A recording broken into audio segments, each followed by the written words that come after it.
Hello everyone, welcome to the group. आज हम लोग डिस्कस करेंगे जूरिस्प्रूडेंस।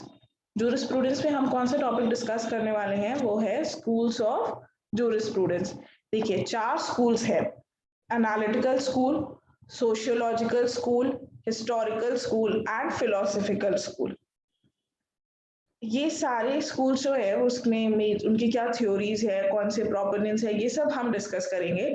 बट ये अपने आप में बहुत बड़ा टॉपिक है, इसलिए हम इसे एक वीडियो में नहीं कवर कर सकते हैं। इसलिए हम लोग आज सिर्फ डिस्कस करेंगे एनालिटिकल स्कूल। एनालिटिकल स्कूल की प्रोपोनेंट्स और उनके जो उसके प्रोपोनेंट्स उन्होंने क्या थ्योरी दी है उसको जानने से पहले let's get into the some characteristics of analytical school. देखिए, ये स्कूल जो है वो स्टडी करता है लॉ को in relation with the state, क्योंकि ये स्कूल एनालिटिकल स्कूल ये कंसिडर करता है कि जो लॉ है वो ओरिजिनेट कहाँ से हुआ है, वो ओरिजिनेट हुआ है स्टेट से। ठीक है, ये हमेशा लॉ को उसके प्रेजेंट फॉर्म में पढ़ता है, प्रेजेंट फॉर्म में एज इट एग्जिस्ट। मतलब ये कभी भी कोई फ्यूचर कैरेक्टरिस्टिक लॉ की नहीं देखेगा कि क्या लॉ कैसा आगे हो सकता है या क्या लॉ होना चाहिए, इससे इसको कंसर्न नहीं है। क्या जो लॉ आज के टाइम में है, एट प्रेजेंट जो लॉ एग्जिस्ट कर रहा है उसके क्या इम्पैक्ट है, ये उसके बारे में बात करता है। इस स्कूल के मेन प्रोपोनेंट्स है बेंथम, ऑस्टिन, हार्ट एंड केल्सन। हम लोग एक एक प्रोपोनेंट को डिस्कस करेंगे और उनकी थ्योरी के बारे में जानेंगे। देखिए, सबसे पहले जेरेमी बेंथम। जेरेमी बेंथम को हम लोग फाउंडर ऑफ एनालिटिकल स्कूल कहते हैं। इन्होंने बुक लिखी थी जिसका नाम है लिमिट्स ऑफ जूरिस्प्रूडेंस डिफाइंड। ये सब आपके प्री के पर्पज से बहुत इंपॉर्टेंट क्वेश्चंस हैं। बेंथम ने लॉ को डिफाइन किया है as an assemblage of science. ठीक है, देखिए बेंथम ने क्या कहा, उन्होंने बोला कि ये स्टेट की ड्यूटी है कि वो सारे एग्जिस्टिंग लॉज को टेस्ट करे और फाइंड आउट करे वेदर जो लॉज हैं, मतलब जो एग्जिस्टिंग लॉज हैं, क्या वो ग्रेटेस्ट हैप्पीनेस प्रोवाइड कर रहे हैं to greatest number of people. इनका मेन ऑब्जेक्टिव क्या था कि जो लॉ है वो हैप्पीनेस प्रोवाइड करना चाहिए ग्रेटेस्ट नंबर ऑफ पीपल को। इसी थ्योरी को कहा गया थ्योरी ऑफ यूटिलिटी और यूटिलिटेरियन थ्योरी। इन्होंने रिकॉग्नाइज किया था role of pleasure and pain. ठीक है, प्लेजर का मतलब क्या हुआ, everything which is good is pleasure, and pain क्या हुआ, विच इज बैड और इवल। ठीक है, तो इस प्लेजर और पेन के प्रिंसिपल पे जेरेमी बेंथम ने कहा कि हम किसी भी एक्शन को अप्रूव या डिसअप्रूव करेंगे। जैसे देखिए, अगर कोई लॉ है वो ग्रेट नंबर ऑफ पीपल को हैप्पीनेस दे रहा है तो हम उसे गुड लॉ कहेंगे। जैसे अब देखिए, जैसे चोरी हुई कहीं, ठीक है, तो उस चोरी से किसे दुख हुआ, विक्टिम को दुख हुआ। विक्टिम के साथ क्या हुआ, सोसाइटी में एक फियर आ गया कि उनकी भी प्रॉपर्टी के साथ ऐसा कुछ हो सकता है। तो स्टेट ने क्या किया, एक लॉ बनाया जिसमें जो भी चोरी करेगा उसको पनिशमेंट मिलेगी। तो इस पनिशमेंट वाले पार्ट से किसको खुशी मिली, किसको प्लेजर मिला, विक्टिम को और सोसाइटी को। मतलब ग्रेट नंबर ऑफ पीपल को ग्रेट हैप्पीनेस मिल गई, तो उन्होंने कहा कि ये लॉ गुड लॉ है। इसी तरह से अगर कोई ऐसा लॉ है जो हैप्पीनेस की जगह पेन देता है लोगों को और भी ग्रेट नंबर ऑफ पीपल को पेन दे रहा है, तो उसको हम लोग बैड लॉ कह देंगे। इनके हिसाब से जो अल्टीमेट पर्पस है लॉ का वो है is to bring pleasure and avoid pain. ठीक है, इसके अलावा बेंथम ने एक और कॉन्सेप्ट बताया लाजेस फेयर का। उन्होंने कहा कि जो ह्यूमन है और उसके बीच की जो फ्रीडम है, मतलब ह्यूमन का अल्टीमेट गोल है टू रीच फ्रीडम, उस फ्रीडम और ह्यूमन के बीच में जितने भी हर्डल्स हैं, जिस दिन हम उन हर्डल्स को हटा देंगे तो ह्यूमन अपने आप अपने वेलफेयर के बारे में सोचने लग जाएगा। इसी कॉन्सेप्ट को कहा गया laissez faire, that is let the man be free.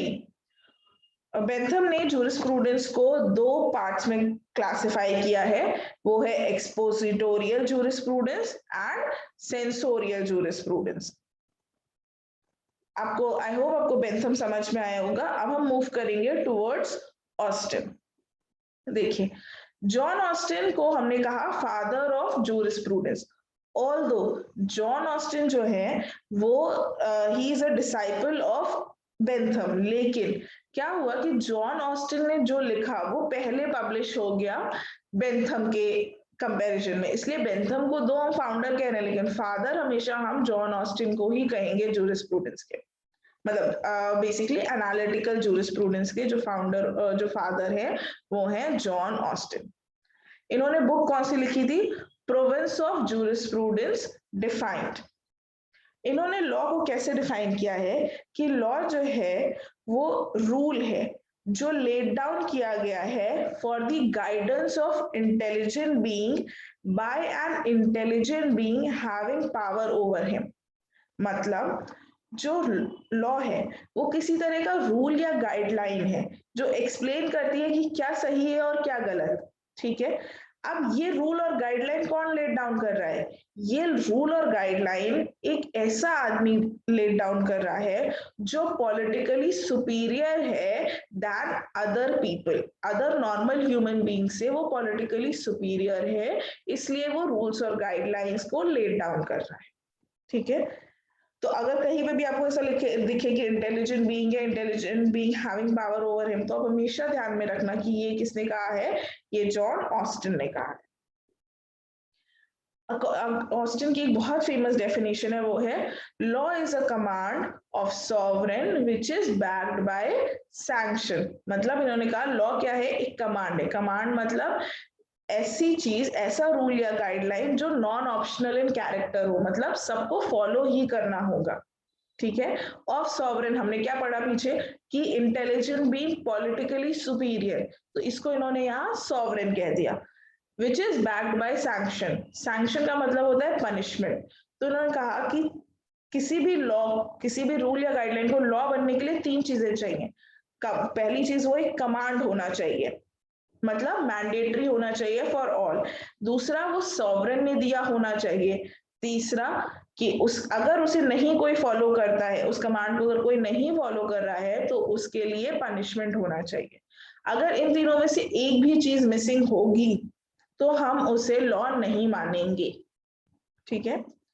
Austin ने भी जूरिस्प्रूडेंस को क्लासिफाई किया है दो में, that is law properly so called and law improperly so called. Austin के बाद हम आगे बढ़ेंगे किसकी तरफ? हार्ट की तरफ। हार्ट की क्या थी? हार्ट ने बुक लिखी है, उसका नाम है कॉन्सेप्ट ऑफ लॉ। उन्होंने लॉ को कैसे डिफाइन किया? उन्होंने कहा कि जो लॉ है वो कंसिस्ट करता है क्या चीज? रूल्स को, जिसकी बहुत ब्रॉड एप्लीकेशन है और वो नॉन ऑप्शनल इन कैरेक्टर है। लॉ जो है वो ब्रॉड एप्लीकेशन होना चाहिए plus non optional in character. Non optional मतलब आपके पास चॉइस नहीं है कि that you have to follow it और not, you must follow it. इसके अलावा उन्होंने कहा कि जो लॉ है वो सिस्टम है। सिस्टम क्या है? वो एक सिस्टम है जिसमें रूल्स का यूनियन होता है, और इन्होंने दो तरह के रूल्स बताए हैं। One is primary and second is secondary rules. Primary rules क्या है? वो ड्यूटी इम्पोजिंग रूल्स होते हैं, और सेकेंडरी रूल्स जो है वो कन्फर करते हैं पावर। जब इन दोनों का यूनियन होता है, प्राइमरी रूल्स और सेकेंडरी रूल्स का जब यूनियन होता है, उसी से को हम लॉ कहते हैं, ठीक है। तो इनका बस यही, इनका रूल ऑफ रिकॉग्निशन कॉन्सेप्ट बनता है, जो ये कॉन्सेप्ट ऑफ लॉ हम बुक का नाम देखेंगे प्लस रूल ऑफ रिकॉग्निशन, जिसमें दो रूल्स है, primary rule and secondary. HLA heart के बाद हम बात करेंगे केल्सन की, हांस केल्सन की। हांस केल्सन को जाना जाता है उनकी प्योर थ्योरी ऑफ लॉ के लिए। उनकी उस थ्योरी को प्योर थ्योरी क्यों कहा जाता है? क्योंकि इन्होंने हर उस चीज को एक्सक्लूड कर दिया जो स्ट्रिक्टली लॉ नहीं है। मतलब कोई भी ऐसा रूल जो फ्री हो from social, historical and political influences, उसे हम लॉ कहेंगे। इन्होंने लॉ को एज एन इंफॉर्मेटिव साइंस भी डिफाइन किया है। अपार्ट फ्रॉम प्योर थ्योरी, केल्सन ने एक और थ्योरी दी थी जिसका नाम है ग्रैंड नॉर्म। इन्होंने क्या कहा कि ग्रांड नॉर्म जो है वो एक बेसिक नॉर्म है। बेसिक, जैसे इन्होंने प्योर थ्योरी को ही बताया कि एक पिरामिडिकल स्ट्रक्चर है, पिरामिड से क्या है ना वैसा स्ट्रक्चर है जिसमें सबसे ऊपर जो होता है वो ग्रांड नॉर्म होता है। और कोई भी नॉर्म, ग्रांड नॉर्म कैसे बनेगा, जब उसका वाइड एक्सेप्टेंस होगा, लोग उसे समझने लगेंगे, उसको एक्सेप्ट करने लगेंगे, ठीक है, तो हम उसको एक ग्रांड नॉर्म बनाएंगे। फिर जो बाकी रूल्स वगैरह हैं वो अपनी वैलिडिटी किससे लेंगे, उस ग्रांड नॉर्म से लेंगे, ठीक है। अब जब इस ग्रांड नॉर्म की एक्सेप्टेंस खत्म हो जाएगी तब कोई और नॉर्म आएगा जो उसको रिप्लेस कर देगा और हम उसे ग्रांड नॉर्म मानने लग जाएंगे। तो इन्होंने इसी चीज, ये थ्योरी दी थी कि पहली चीज क्या दिया, प्योर थ्योरी ऑफ लॉ दिया, दूसरा क्या कहा, ग्रांड नॉर्म के बारे में बताया, ठीक है। आई होप आपको ये चारों प्रोपोनेंट्स प्लस उनकी थ्योरीज समझ में आई होंगी और आप से प्री के क्वेश्चंस वगैरह में आप उस लॉजिक अप्लाई करके उन्हें सॉल्व कर पाएंगे। Thank you and all the best.